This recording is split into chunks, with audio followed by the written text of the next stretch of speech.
자, 오늘 누가복음 7장의 뒷부분입니다. 18절부터 보겠습니다. 이제 침례인 요한이 이제 예수님께 질문을 하는 부분인데요. 그때 요한의 제자들이 요한에게 이런 모든 일에 관하여 전하니라. 요한이 자기 제자 가운데 둘을 불러서 예수께 보내며 말하기를 당신이 오실 그분이니까 아니면 우리가 또 다른 분을 기다려야 하리까 하니? 라고 묻게 하니 그 사람들이 주께 와서 말씀드리기를 침례인 요한이 우리를 당신께 보내면서 말하기를 당신이 오실 그분이니까 아니면 우리가 또 다른 분을 기다려야 하리까? 라고 묻더라 하니 바로 그 시간에 주께서 병역함과 전염병과 악령에 사로잡힌 많은 사람들을 고쳐주시고 또 많은 소경도 보게 해주시더라.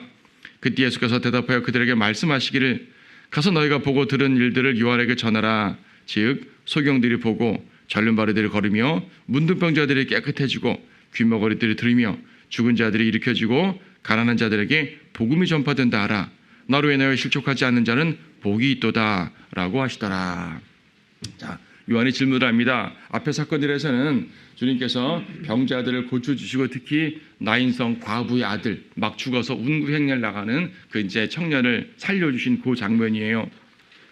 그때 사람들이 어떻게 반응했냐면은 그 이제 16절에서 사람들이 반응하는 게 한 위대한 선지자가 우리 가운데 일어나셨다. 예수님을 선지자로밖에 못 봤다는 것이 좀 부정적일 수 있지만 이 사람들의 반응은 그런 개념이 아니라 하나님께서 자기 백성을 찾아오셨다. 이게 포인트예요. 아직 사람들이 이적 하나 보고 바로 구세주라고 믿지 못할 수는 있죠. 하지만은 그런 걸 보고 적어도 하나님께서 우리 가운데 찾아오셨다. 출애굽기에서 모세를 하나님께서 백성들에게 보내니까 백성들이 하나님께서 우리를 기억하시구나, 찾아오셨구나, 그 반응이에요. 그 반응을 지금 이제 침례 요한이 느끼는 겁니다. 18절에서 느끼는데 주님께서 요한은 예수님이 그리스도인 걸 알고 메시아인 걸 아는데 자기가 알고 있는 메시아랑 조금 다르단 말이에요. 자기가 구약 성경을 통해서 알고 있는 메시아는 왕이 되는 거예요. 근데 이건 침례 요한뿐 아니라 메시아를 기다렸던 모든 유대인들이 생각하는 바였습니다. 왕인데 분명히 표적 행하는 거 보시니까 맞는데 왜 빨리 왕국을 안 세우지? 이런 생각을 할 수가 있죠. 그래가지고 정말 우리가 기다리는 분 맞습니까? 아니면 또 다른 분을 기다려야 됩니까? 라고 묻죠. 제자들을 통해서 묻습니다. 예수님께서는 뭐라고 대답하셨습니까? 내가 메시아 맞아. 이렇게 대답하셔도 되는데 주님께서 항상 돌려서 말씀하시거든요. 돌려서 말씀하신 이유는 뭐냐면은 메시아다라고 대답을 하는 것과 메시아의 표적들, 구약에 예언된 내용들을 언급하시면은 그분이 내가 말로만 메시아다 하는 것이 아니라 예수님이 메시아라는 사실을 성경을 통해 입증을 하는 거잖아요. 입증을 한단 말입니다. 그 입증하는 내용을 보여주시는 겁니다. 제시해 주신 겁니다. 내용들이 뭐였어요? 22절에서 소경이 보고 전염바리가 걷고 문둥병자들 깨끗해지고 바로 앞에 있었던 일들이거든요. 귀머거리 듣고 죽은 자들 일으켜지고 바로 앞에 죽은 자 일으켜주셨잖아요. 이런 내용들을 말씀하시면서 구약 성경에 계시된 특히 이제 이사야 35장 같은 경우에 메시아의 표적 중 하나가 이적을 행하는 거란 말입니다. 표적을 행하는 거. 소경의 눈이 뜨고 전염바리가 걷고 이런 내용들. 이것을 행하는 걸 보니 내가 메시아 맞지 않냐? 네가 알고 있듯이 나 메시아 맞아. 이렇게 알려주시는 것입니다.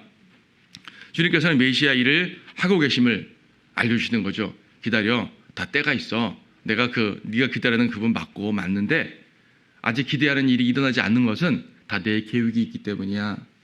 근데 보세요. 사람들이 메시아라는 예수 그리스도를 기다리는 것인지 메시아의 왕국을 기다리는 것인지 이게 포인트입니다. 많은 사람들은 메시아의 왕국만 기다렸기 때문에 왕국이 임하지 않으니까 실족하는 거예요. 실제로 많은 유대인들이 그런 거죠. 하지만 침례 요한은요. 왕국을 기다리긴 하지만 왕국보다 더 중요한 게 왕국을 이루시는 그분 메시아 자신이거든요. 저분이 메시아가 맞다면 왕국이 좀 늦게 이룰 수도 있는 것이고 그분의 뜻 가운데로 이루어지는 거죠. 많은 사람들이 예수님께서 주시는 복만 초점 맞춘다는 얘기예요. 예수님이 주시는 복, 하나님의 복에만 초점 맞추지 예수님 자신에 초점 맞추지 않는다고요. 근데 우리가 하나님 말씀 통해서 이것저것 모든 걸 통해서 예수님이 바로 그리스도라는 것을 알고 예수님께서 우리의 주인이라는 것을 알고 확신을 한다면 당장 나에게 무엇인가 복이 오지 않고 당장 무엇인가가 이루어지지 않더라도 괜찮은 거예요. 왜냐하면 하나님이신 그분이 내 안에 계신 걸 알기 때문에. 그렇죠? 여러분이 기다리는 것이 뭡니까? 하나님이 주시는 복이에요? 하나님 자신이에요? 하나님 자신이면 아무 문제가 없는 겁니다. 그분은 전능하시고 자비로우시기 때문에 그분의 때와 방법에 맞춰가지고 우리에게 모든 걸 주실 수 있는 분이기 때문이죠. 요한은 그걸 확인하고 싶었던 거예요. 예수님은 책망하진 않았죠. 책망하진 않았지만 실족하면 안 되라고 경고는 주셨습니다. 23절에서 나로 인하여 실족하지 않는 자는 복이 있도다. 책망을 안 하셨지만 그러나 계속 그렇게 하면 안 돼라고 말씀하시는 것은 실제로 이렇게 실족하는 사람들이 많다는 얘기죠. 그러면 안 된다고 말씀하시는 겁니다. 자, 그런데 우리가 포인트를 두 개 또 하나가 있어요. 22절에서 주님이 메시아 사역을 쭉 말씀하셨잖아요. 병자들도 고치고 죽은 자 살리시고 좋아요. 다 좋아요. 근데 맨 마지막 멘트가 뭐죠? 가난한 자들에게 복음이 전파된다. 주님께서는 이걸 위해 오신 거예요. 표적이라는 것은 그분이 메시아다라는 것을 알려주는 거죠. 사람들이 저분이 누군지를 알아야 믿을 거 아니겠어요. 그래서 내가 메시아다라는 걸 알려주시는 게 표적의 목적이었지, 예수님이 메시아라는 것이 확인된 상태에서는 뭐가 중요하냐면 그분이 전하는 복음이 중요하단 말이죠. 결과적으로 그게 중요하잖아요. 예수님은 그걸 위해 오셨다고요. 복음을 전하기 위해 오셨고 그분이 백성들을 구원하시는 분이라고 알려주시게 오셨고 그래서 그분을 믿으라고 말씀하시게 오셨고 또 궁극적으로 죽으시면서 그분의 구원을 이루셨고 그 일들을 위해서 오신 거예요. 그러니까 메시아의 일이라는 것은 단순하게 왕국을 세우는 것이 끝이 아니라는 얘기죠. 왕국을 세우긴 세우겠지만 먼저 복음으로 죄인들을 구하시는 것이 그분의 목적이란 말이에요. 이건 초림과 재림이 나누어진 이유이기도 합니다. 교리적으로는 초림과 재림이 나누어진 게 유대인들이 자기들의 왕을 거절했기 때문에 이제 연기되고 재림이 연기되고 그 사이에 교회가 왔다라고 말하는 것은 하나의 과정적, 이 경륜적인 설명할 때 과정의 설명일 뿐이지 기본적인 하나님의 그 사역 방침에 따르게 되면요, 영적인 것이 우선, 물리적인 것이 나중이라는 얘기예요. 초림 때 구원을 시켜 놓으시고 재림 때 땅을 회복하는 거예요. 구원이 뭡니까? 그들의 죄 문제를 해결해 준 거거든요. 죄 문제가 해결되지 않은 상태에서 아무리 자연환경 멋있게 만들어 주신다 해보세요. 여전히 망가지거든요. 죄인에게는 아무리 좋은 걸 줘도 안 됩니다. 그래서 그 사람을 먼저 죄인에서 의인으로 바꿔놓는 게 중요한 겁니다. 그렇죠. 우리의 기도가 왜 빨리 응답되지 않는 것인가? 물론 뭐 여러 가지 이유가 있겠지만 그 중에 하나가 뭐냐면 내가 하나님과의 관계를 온전히 설정해가지고 내가 이런 복을 받기에 부족하고 없는 상황이 되는 게 필요한 거예요. 그것도 여러분들이 뭐 죄가 해결되지 않아서 안 주신다 뭐 이런 말이 아니라 당장 죄 문제는 아니라 하더라도 내가 이것을 받기에 합당한 상태가 되는 게 먼저 필요하다는 얘기죠. 주님의 또 여러 가지 또 이유가 있겠지만 그런 이유도 매우 중요합니다. 그래서 메시아의 일은 단순히 왕국만 세우는 것이 아니라 복음으로 죄인들을 구원하시는 것이 커다란 목적이었습니다. 유대인들은 왕국만 기다렸지 메시아를 기다리는 것이 아니었어요. 그래서 메시아를 거절하게 되는 겁니다. 지금 유대인들도 마찬가지죠. 왜 예수를 안 믿습니까? 예수님 안 믿습니까? 예수는 메시아가 아니에요. 왜 메시아가 아닙니까? 그 사람 왕국을 세우지 않았잖아요. 그 사람 죽었잖아요. 메시아는 죽지 않는다고 하는데 그 사람 죽었잖아요. 아니 성경에 어디 죽지 않는다고 했습니까? 죽었다 부활한다고 했죠. 그 사람 부활을 믿지 않으니까. 그렇죠? 그래서 자기들의 힘으로 지금도 왕국을 이루려고 노력합니다. 자, 그 다음 사건이 무엇입니까? 사건은 이제 연결되는 내용인데 요한이 이제 실족하지 않고 이제 이 믿음을 굳게 세웠죠. 그리고 요한은 그 다음 장면에서 죽습니다. 요한은 이제 감옥에서 이런 질문을 하고 결과적으로 죽게 되는데 예수님께서 요한에 대해서 무리들에게 말씀하시는 것이죠. 너희가 무엇을 보려고 광야에 나갔더냐? 바람은 들리든 갈대더냐? 갈대 보려고 나갔냐? 아니지 않느냐? 부드러운 옷을 입은 사람 보려고 갔느냐? 아니지 않느냐? 그런 옷 입은 사람 왕국에 다 있다. 뭘 보려고 나갔느냐? 선지자다. 그렇죠? 선지자는 광야에 합당한 사람입니다. 근데 그냥 선지자가 아니라 26절에 선지자보다 더 훌륭한 사람이라고 말하고 있습니다. 생각해보세요. 광야의 설교자. 광야에 누가 있다고 광야에 설교해요? 아무도 없는데 오히려 도시에 설교하는 것 같지 않아요? 근데 광야라고 말하는 것은요, 선지자들의 그러한 특성을 보여주는 거예요. 거친 모습, 그리고 사람들로부터 떨어져 있고, 그러니까 설교하지 않는다는 개념이 아니라 그런 고난 가운데 있고, 고난 가운데서 주님을 바라볼 수 있고, 그리고 요한 같은 경우는 단지 광야에서 설교하는 것이 아니라 광야에서 올라오는 음성이거든요. 광야에서 외치는 제 음성인데 그 설교를 하기 위해서 광야로부터 와서 사람들에게 온 거죠. 그렇죠? 그리고 광야라는 것이요, 여러분 뭐 그냥 사람 아무도 안 사는 그런 광야가 아니라 유대 광야는 사람들이 조금씩 있어요. 이렇게 조금씩 있고, 그리고 요한이 침례 주던 그러한 장소도 광야에 인접한 지역들이에요. 인접한 지역들. 그래서 이제 그런 것들을 볼 때 요한을 보기 위해서, 선지자를 보기 위해서 그걸로 나가는 겁니다. 실제로 침례받으러 광야로 나아갔단 말이에요. 구약에서부터 광야는 출애굽한 이스라엘 백성들을 하나님께서 이끌어 주신 곳입니다.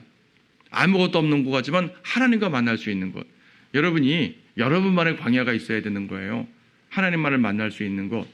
내가 인생의 모든 분주함들을 다 내려놓고 이제 주님과만 교제할 수 있는 곳이 있는 거죠. 그것이 어떤 것이라도 여러분 마음속에 하나님과만 교제할 수 있고, 하나님으로부터만 모든 걸 누릴 수 있는, 모든 것들을 충족받을 수 있고 주님의 보호를 받을 수 있는 그런 모습이죠. 그래서 광야는 성경에서 상징하는 바가 매우 많습니다. 그런 많은 것 중에서 지금 선지자에 관련된 부분을 주님께서 언급하고 계셔요. 자, 광야에서 올라오는 사자입니다. 그가 내 앞서 너의 길을 예비하리라. 메시아의 길을 예비하러 온 사람입니다. 그런데 이 사람에 대해서 주님께서 뭐라고 평가하시냐면은 28절에 보게 되면, 내가 너희에게 말하노니 여인에게서 난 사람 가운데 침례인 요한보다 더 큰 선지자는 없느니라. 구약의 수많은 선지자들 다 위대했죠. 하나님 다 쓰신 분들입니다. 이사야, 하나님이 얼마나 크게 쓰신 분입니까? 소선지자들 뭐 일을 하나밖에 안 한 것 같지만은 주님께서 다 크게 쓰신 사람들이에요. 고난 가운데 있던 사람들이요. 예레미야 얼마나 많은 고난 가운데 주님 섬겼어요. 훌륭하고 위대하고 정말로 의로운 선지자들이거든요. 그런데 침례 요한이 그들보다 더 크대요. 왜 더 큽니까? 다른 모든 선지자들은 메시아를 예언했지만 요한은 메시아 앞에서 직접 그분의 길을 예비한 사람이에요. 메시아와 함께 서가지고 그의 길을 예비한 사람입니다. 그래서 가장 위대하다고 주님 언급하십니다. 메시아를 직접 보고 설교할 수 있는 기회를 얻었잖아요. 구약의 선지자들은 먼 미래에 있는 메시아를 예언했을 뿐인데, 근데요, 주님 또 말씀하시는 게 뭐냐면, 그러나 하나님의 나라에서는 가장 작은 자일지라도 그보다 더 크다고 말합니다. 하나님의 나라에서 왜 차이가 날까요? 요한은 아무리 위대해도 여인에게서 난 사람입니다. 근데 하나님의 나라에 들어온 사람들은 육신적으로는 여인에게서 나왔지만 영적으로는 하나님으로부터 나왔잖아요. 우리는 거듭난 것을 경험한 사람들입니다. 그러니까 하나님의 나라, 신약적으로 들어오게 되면 구약이 아무리 위대한 선지자도 누리지 못하는 걸 누리는 겁니다. 여러분 중에서, 우리 중에서 가장 작은 자가 요한보다 크다고 말하는 겁니다. 놀랍지 않아요? 자, 보세요. 요한은 하나님께 정말 예수님께 크게 쓰임받은 사람이고요. 우리 중에는 별로 크게 쓰임받지 않은 분도 있을 거 아니겠어요. 때로는 육신적인 분들도 계실 것이고. 그래도 요한보다 크대요. 왜? 우리는 단지 여인에게서 나온 사람이 아니라 하나님께로부터 나온 사람들이니까. 거듭남으로 말미암아. 구약 성도는 거듭나진 않았어요. 거듭남이 뭡니까? 성령으로 새로 태어나는 겁니다. 성령이 그 사람 안에 들어가서 내주하시는 것이에요. 구약에도 성령께서 때때로 사람 안에, 선지자들 안에 들어가셔서 역사하셨어요. 하지만 내주하신 건 아니에요. 내주한다는 건 뭐냐면 단지 들어와 있단 말이 아니라 거기서 사신다는 얘기거든요. 우리 안에 들어가서 우리의 죽은 영을 살리시고 우리 안에 사시면서 우리를 그분의 전으로 삼으셨어요. 이거는 거듭난 성도들의 누리는 특권이죠. 그래서 우리는 그리스도의 몸이요, 그리스도의 신부죠. 침례 요한은 그리스도의 몸이 아니고 그리스도의 신부가 아니었습니다. 예수님의 예표적인 설명서를 보게 되면 침례 요한은 예수님의 친구에 해당되는 이제 사람이에요. 우리는 신부에 해당되는 사람이고 지위가 다르잖아요. 친구도 좋죠. 하지만 신부가 더 좋죠. 하나님의 백성도 좋죠. 하지만 그리스도의 몸은 더 좋죠. 하나님의 백성은 떨어져 나갈 수 있지만 그리스도의 몸은 떨어져 나갈 수가 없어요. 몸의 일부인데 어떻게 떨어져 나가겠어요? 그래서 주님께서 우리에게 주신 복이 그렇게 크다라는 걸 알 수 있습니다. 여기서 하나님의 나라를 물리적인 나라로 생각을 해도 답은 보여요. 그러니까 이제 주님께서 오시는 메시아 왕국이라고 봐도 그래도 돼요. 메시아 왕국에서 요한은 메시아 왕국을 예비한 사람이고 메시아 왕국에 들어가 있는 사람은 그 복을 누리는 사람이니까 더 큰 지위를 누린다. 그러니까 영적으로나 물리적으로나 그리스도 이후의 사람들이 더 큰 복을 누린다는 것을 보여주는 겁니다. 하나의 경륜의 변화죠. 여러분 가끔 그런 생각할 때 있지 않습니까? 내가 2000년 전에 살았다면 예수님의 은혜로운 음성 매일매일 들었을 텐데 예수님의 손도 잡아보고 예수님이 행하시는 표적도 정말 보고 정말 갈릴리 바다 앞에서 내가 맨 앞장 서가지고 주님 음성 따르고 또 이렇게 할 텐데 라고 생각할 수 있지만요. 그 사람들은 예수님을 물리적으로 보고 또 밤에는 자야 되니까 예수님을 안 보고 또 매일 보지도 않고 근데 우리는 매일 같이 있잖아요. 24시간 내내 주님과 함께 있잖아요. 그 사람들은 예수님 앞에 물리적으로 가야지 음성을 듣는데 우리는 어디에서나 성경만 있으면은 속에서 역사할 성령님의 음성을 듣고 말씀에서 주님 음성을 듣잖아요. 원하기만 언제든지. 그래서 여러분이 누리는 영적인 지위와 이런 모습들이 더 못하지 않습니다. 더 우월합니다. 자, 하여튼 그랬습니다. 바리새인들은 배척을 했다고 30절 말하고 있고요. 자, 배척하는 내용들이 어떤 거냐 하면은 이 예수님을 거절하는 거죠. 지금 31절에서 주님께서 이 세대의 사람들을 무엇에 비유할까? 이 세대가 뭐냐면 이 악한 세대, 주님을 거절하는 악한 세대예요. 예수님께서 이 세대, 이 악한 세대, 이 악하고 음란한 세대 이런 표현 많이 쓰셨죠. 주님을 거절하는 당대 그 세대. 그러니까 세대라는 것은 시대를 말하는 게 아니에요. 시대와 기간을 말하는 것이 아니라 대상을 말하는 겁니다. 어떤 사람들을 말하는 거예요. 이 세대 사람들, 그 당시 그 사람들을 말하는 겁니다. 그들 그리스도를 거절하는 바리새인들을 중심으로 그리스도를 거절하는 그 사람들이 어땠냐면 그들은 장터에 앉아 있는 어린아이들을 서로 부르며 말하기를 32절이요. 우리가 너희를 향해 피리를 불어도 너희가 춤을 추지 아니하며 우리가 너희를 향해 애통하여도 너희가 울지 아니하였도다 함과 같으니라. 무슨 말입니까? 이 사람들이 요한에게 피리를 부는 거예요. 춤 좀 춰봐, 웃어봐. 하지만은 요한은 끄떡 안 쳐. 요한은 오히려 광야의 선지자이기 때문에 고난의 선지자이기 때문에요. 백성들과 함께 즐기질 않아요. 오히려 책망하고 설교하고 이런 부분이 강하죠. 근데 거꾸로 우리가 너희를 왜 애통하여도 예수님을 향해서 좀 이렇게 슬퍼도 하고 하세요. 예수님께서는 그들에 따라서 울지도 웃지도 않습니다. 주님께서 울지도 웃지도 않는 것이 아니라 그들의 뜻에 따라서 행하지 않는단 말입니다. 자, 요한은 일종의 금욕주의자 같았어요. 실제로 금욕주의자라고 말하기 힘들지만은 백성들이 볼 때 자기들과 어울리지 않는 사람입니다. 예수님은 백성들과 너무나 어울리거든요. 바리새인들의 관점에서 말할 때 예수님은 백성들과 너무나 어울려요. 그냥 백성이 아니에요. 죄인들과 어울리시네요. 아니 왜 죄인들과 어울려요? 예수님이 의로우신 분인데 자기들을 볼 때는 자기들 같은 사람하고만 어울려야 된다고 생각을 하는 거죠. 그런데 예수님께서는 어울리시거든요. 침례 요한은 제발 좀 어울려라 해도 안 어울리는 사람이고 예수님에 대해서는 왜 저들하고 어울립니까? 예수님은 담대하게 어울리는 분이에요. 죄인들을 구원하기 위해 동고동락하는 거죠. 그러니까 침례 요한은요. 의에 대해 설교하기 위해 세상에서부터 성별한 개념이라면은 예수님은 그들을 구원하기 위해 그들 가운데 들어간 개념입니다. 물론 우리는 이 두 부분에 대해서 적절하게 다 받아들이고 우리의 복음 전파는 삶 속에서 영향을 줘야 되는데 세상에 영향을 받는 개념에서는 끊어야 되는 거 맞고요. 세상을 구원하기 위해서는 그들 속에 들어가야 되는 거죠. 요한과 예수님에 대한 두 모습이 지금 모두 우리에게 교훈이 되는 겁니다. 근데 결과적으로 바리새인들은 어떻게 하냐면 세상에서 성별에도 비난하는 것이고 가까이에도 비난하는 것이에요. 어떻게 해도 비난합니다. 세상은요.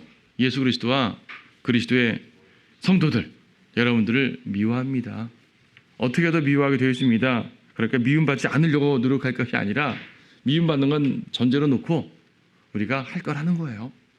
다만 우리가 우리의 잘못 때문에 비난을 받으면 안 되기 때문에 우리가 주님 안에서 의로운 행실을 해야 되는 건 당연하지만 그들에게 칭찬을 받기 위해서 자꾸 몸살이거나 뭐 그럴 필요가 없다는 얘기죠. 지혜롭게 행동하는 것과 몸살이고 타협하는 건 다르잖아요. 다릅니다.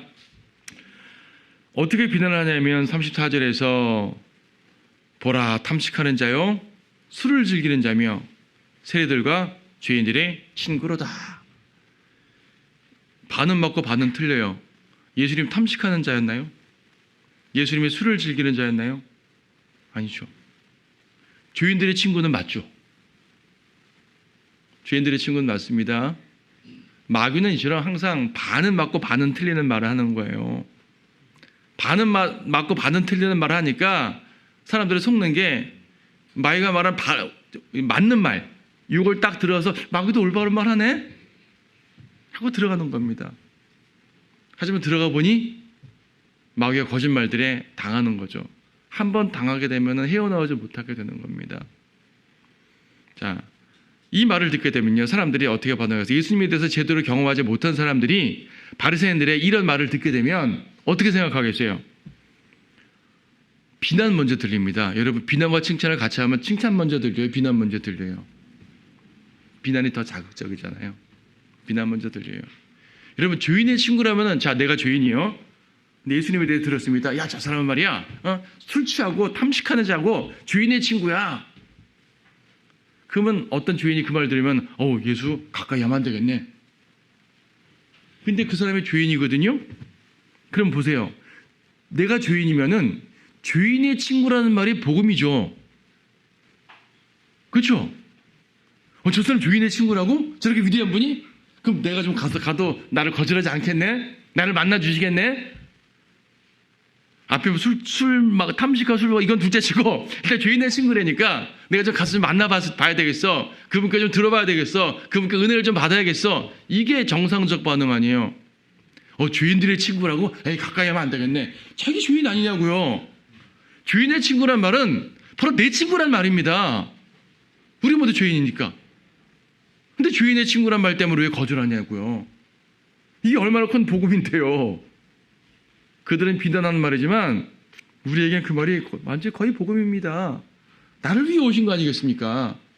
자, 예수님이 죄인들의 친구라는 것을 보여주는 장면이 지금 바로 다음 장면입니다. 향유 부은 여인이죠.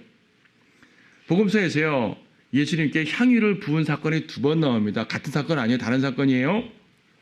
누가복음 7장 사건이 있고요. 그 다음에 마태복음과 요한복음 같은 사건인데 2번 나온 게 이제 마태복음을 보게 되면은 마태복음 몇 장이에요? 26장에서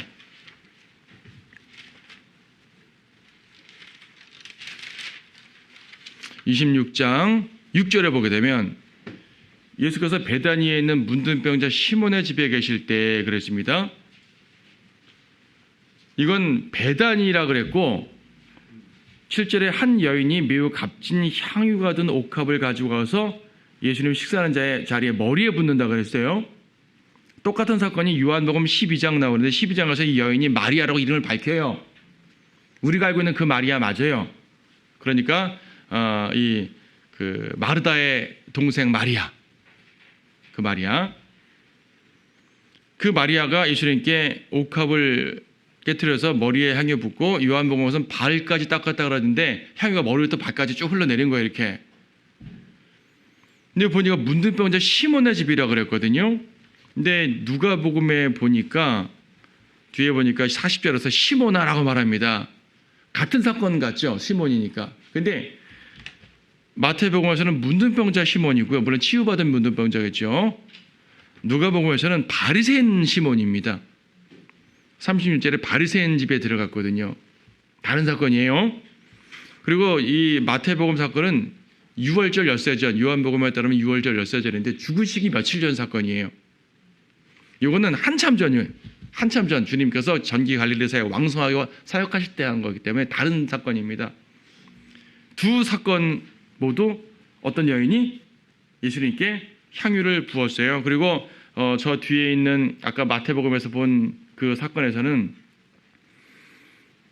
향유를 부니까 제자들, 특히 유다 이스카리ot이 왜 이 비싼 걸 300데나리온에 팔아가지고 그 가난한 사람에게 주지 않고 이렇게 했느냐라고 책망하는 장면 나오고, 예수님께서 그러지 마라. 이 여인은 나의 장례를 위한 것이야. 죽음과 부활에도 언급을 했어요. 여긴 그런 말씀 안 나옵니다. 여긴 장례 준비 이런 개념이 아니에요. 그냥 용서받은 여인이 주님의 사랑에 대해서 너무나 감격해가지고 자기가 가장 귀중한 걸 쏟아 부은 겁니다. 쏟아 부은 거예요. 그래서 이 여인이 이름은 안 나와요. 막달라 마리아 아니에요. 막달라 마리아일 수도 있지만 아니에요. 막달라 마리아는 8장에 등장하는데 다른 여인이고 이름 모르는 어떤 여인인 거죠. 알 수 없는 여인. 근데 그 여인에 대한 정보가 있는 게 뭐냐면은 죄인이에요. 37절에 그 성읍의 죄인인 한 여인. 어떤 죄인인지는 언급하지 않았지만은 그 여인을 보고 저 여인은 우리 성읍에서 유명한 죄인이야 라고 말하면, 어떤 죄, 구체적인 죄를 모르지만 음행을 했는지 뭐였는지 모르지만 어쨌든 그 사회에 받아들일 수 없는 그런 죄인이란 말 아니겠어요? 예. 그래서 바리새인도 그럽니다. 아니, 이 사람이 선지자라면 이 악한 여인이 자기 발을 만지는데 왜 가만두냐? 물리쳐야 되는 거 아니냐? 그 말이죠. 바로 앞에서 세례들과 죄인들의 친구라 그랬습니다. 자기들 입으로. 예수님께서는 그래, 나 죄인들의 친구 맞아. 받아들이시는 거예요. 너희들이 비난했지만 맞는 말이야. 난 이들의 친구고 이들을 용서할 거고 이들을 구원할 거고 나는 이들을 위해서 왔어. 사실 너를 위해서도 왔다? 네가 죄인인 거 인정만 하면 나는 너를 위해서도 온 거야. 바리새인에게. 근데 바리새인은 자기가 죄인인 걸 인정하지 않는단 말입니다. 저 여인은 죄인이고 저 세리는 죄인이고 난 죄인 아니고. 그러니까 주님은 나 같은 사람하고 상대하는 거고 저들은 상대하면 안 되는 거고. 주님께서 아니, 나는 너도 상대할 수 있어. 네가 죄인임을 인정하면. 왜? 나는 죄인들을 위해 왔기 때문에. 그래서 세상의 모든 사람들이 죄인이지만 주님의 은혜를 받을 수 있는 사람은 죄인임을 인정하는 죄인인 거죠. 죄인임을 인정하는 사람은 누구나 하나님의 은혜를 받을 수 있습니다. 하지만 죄인임을 인정하지 않게 되면 아무도 주님의 은혜를 받을 수가 없는 겁니다. 그 사람은 주님의 친구가 될 수가 없는 거죠. 주님께서 이렇게 이 여인을 받아주신 겁니다, 지금. 자, 이 여인은요, 자신이 주인인 것을 알고 주님의 은혜에 감사했습니다. 여기 어디예요? 41절에 말씀하셨죠. 빚을 주는 어떤 사람에게 빚진 자 둘이 있었는데 한 사람은 500데나리온을 구웠고 또 한 사람은 50데나리온을 구웠더라. 자, 50데나리온, 500데나리온 10배나 되잖아요. 둘 다 탕감을 줬습니다. 42절에 갚을 능력이 없으므로 둘 다 탕감을 주셨어요.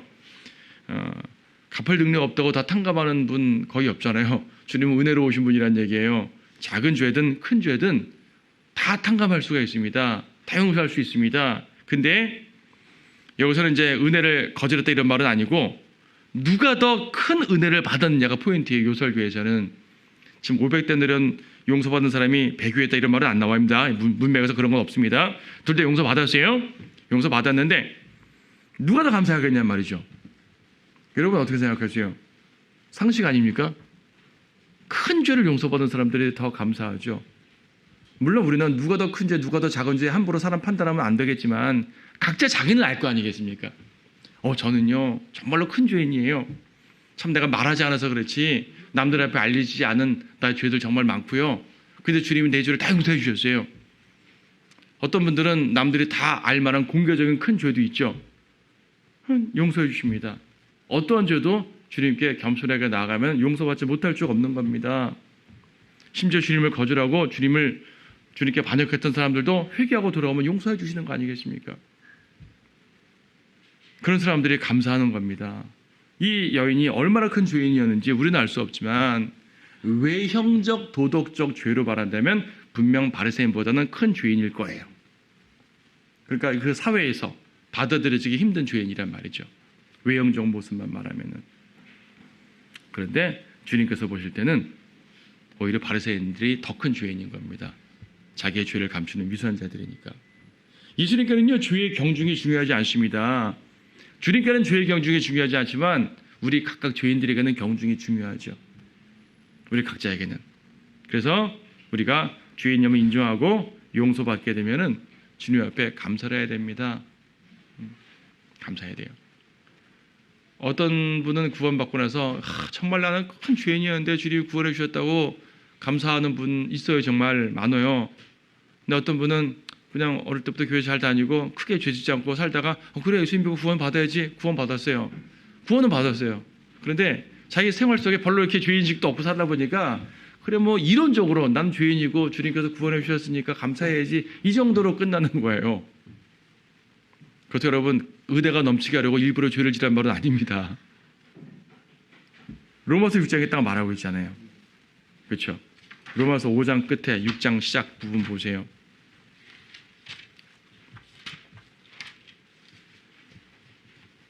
6장 1절에 그런즉 우리가 무슨 말을 하리요? 은혜가 넘치게 하려고 죄에 거하겠느냐? 결코 그럴 수 없느니라.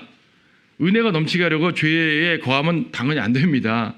하지만 원리 자체로 말할 때는 5장 20절 율법이 들어온 곳은 범죄가 많아지게 하라는 것이라 그러나 죄가 많아진 곳에 은혜가 더욱 넘쳤다. 이건 또 분명한 사실이에요. 죄가 많아진 곳에 은혜가 넘칩니다. 다만 그들이 자신이 주인임을 인정하고 주님의 은혜를 받아들이려는 의지만 있으면은 그게 중요한 거죠. 주인임을 고백하고 받아들이는 거예요. 자, 예수님께서는 48절에서 내 죄들이 용서되었느니라. 예수님의 죄 용서의 권세죠. 앞에서 중풍병자 고치셨을 때도 5장에서도요. 예수님께서 내 죄들이 용서되었느니라라고 말씀하셨을 때 많은 사람들은 아니 저 사람이 누구길래 감히 신성모독하느냐. 하나님밖에 할 수 없는 죄 용서를 왜 자기가 하는 거야? 라고 했었죠. 그때 주님 뭐라 말씀하셨습니까? 인자가 땅에서 죄들을 사하는 권세를 가진 것을 너희에게 알게 하겠다라고 말씀하셨거든요. 주님이 죄 용서의 권세를 가지신 분임을 알려주시는 것입니다. 여기서 한 번 더 보여주셨죠. 더 보여주셨어요. 48절에서 그렇죠? 내 죄들이 용서되었노라. 사람들이 말하죠. 이 사람이 누구기에 죄들도 용서하는가? 주님께서는 그런 말들에 개의치 않고 여인에게 네 믿음이 너를 구원하였으니 평안히 가라. 믿음이 구원한다는 기본 원리를 잘 보여주는 말씀입니다. 이때의 믿음과 우리의 믿음이 내용이 일치하진 않지만은 원리 자체 말입니다. 믿음이 구원하는 거죠. 그렇죠? 그리스도께서 용서하신다는 믿음이에요. 여기서의 믿음과 우리의 믿음이 좀 다를 수 있겠지만은 본질은 같아요. 어떤 본질입니까? 그리스도께서 용서하신다는 그 믿음이죠. 이 여인도 그리스도께 가면 된다는 믿음이 있었던 거죠. 우리도 예수님께 가면 된다는 믿음 속에서 온 거 아니겠어요? 십자가로 가면 된다는 믿음 속에서 온 거 아니에요? 그분이 구원하신 분이라는 사실을 믿었다는 사실, 예수님께서 용서하시는 하나님의 아들이라는 사실을 믿었다는 사실, 이게 믿음의 본질입니다. 그래서 이 여인이나 우리나 같은 믿음으로 구원을 받은 거죠. 이 여인은 향유를 부었지 않습니까? 향유 부은 행위가 있지 않습니까? 그래서 그때 행위와 그때의 믿음과 우리의 믿음이 좀 다를 수 있어요. 하지만 여기서는 향유를 부은 건 행위의 개념으로 말하지 마시고요. 믿음의 표현이라고 생각해 보세요. 믿음의 표현. 향유를 부었다는 행위가 중요한 것이 아니라 예수 그리스도의 자비를 믿고 회개하는 마음으로 겸손해 주는 게 왔다는 게 중요한 겁니다. 이 여인이 향유를 붓지 않고 그 앞에서 눈물만 흘렸던들 예수님이 용서 안 해주셨겠어요? 그렇잖아요. 향유를 부어서 주님께 은혜를 더 받은 게 아니에요. 향유를 부은 것은 그 여인의 주님을 향한 그 사랑의 마음을 정말 표현한 것이지 향유를 부었기 때문에 용서받은 게 아니죠. 주님께 나아왔기 때문에 용서받은 겁니다. 믿음이 무엇입니까? 예수님이 우리를 구원하시는 분야의 팩트, 그 팩트를 어떤 객관적 사실로 인정하는 게 믿음이에요? 아니요. 당연히 인정해야죠. 그리고 그분이 나를 구원하는 분이라면 내가 그분을 믿겠습니다. 주님을 의지하겠습니다. 영접하겠습니다. 그렇죠? 내 믿음을 표현하는 거죠. 속으로 혼자 표현하든 외적으로 표현하든 그거 중요하지 않아요. 어떤 분이 질문하더라고요. 마음으로 믿어 의에 이르고 입으로 고백하여 구원받는다. 다른 사람한테 고백해야 돼요? 하나님께 고백해야 돼요? 관계없어요. 중요한 건 내 마음으로 주님을 믿었다면 그걸 주님께 표현하는 겁니다. 영적 기도하든 사람들 앞에서 나 예수님 확실히 믿었습니다 공포하든 중요하지 않아요. 어쨌든 내가 믿었다는 그 마음을 표현하는 거예요. 주님 앞에. 이 여인은 예수님이 구원자라는 것을 알고 그분께 나아왔어요. 믿음을 표현한 신뢰의 모습이었어요. 우리도 그렇게 구원받았고 구원받은 이후에도 수많은 믿음들을 구사함에 있어서 여러분들은 주님께서 행하시는 모든 것들에 대해서 믿고 그 믿음에 따라서 주님을 의지하는 행동들을 하는 겁니다. 의지의 믿음의 표현들을 하는 겁니다. 주님은 그 표현까지 하는 걸 보고 기뻐하시는 겁니다. 이 여인에게서 우리가 그러한 주님을 신뢰하는 진정한 믿음의 모습을 우리는 보게 되었습니다.